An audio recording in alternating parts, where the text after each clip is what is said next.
በማድረግ ለሁሉም ይድረስ ይሄ ቪዲዮ እላለሁኝ።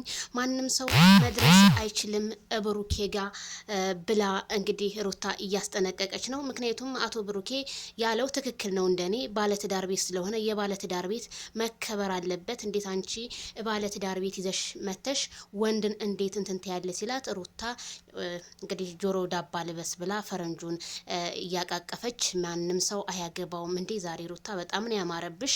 ነገሩን መብትሽ ነው። ማንም ሰው ባንቺ ትዳር ሊያገባው አይችልም።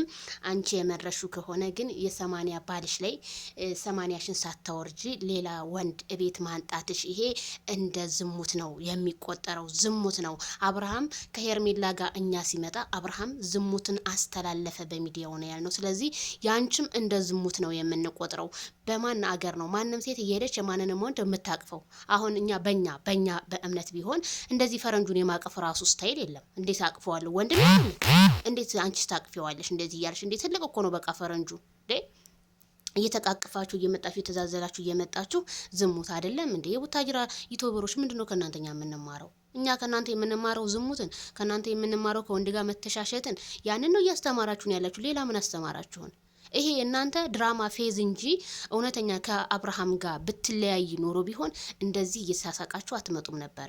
ብሩኬ አንደርስታንድ አድርጌያለሁ ማይ ብራዘር፣ የተናገርከው ነገር ትክክል ነው። ሩታ ደግሞ ብትስቅብ ብታፌዝብህ አይዞ ያንተን ቻናል ለማሳደግ ነው እንጂ እውነት ልትቀብር አይመስለኝም። ግን ለምን ይሄንን ያህል ፍትህ ለኮሜንታተር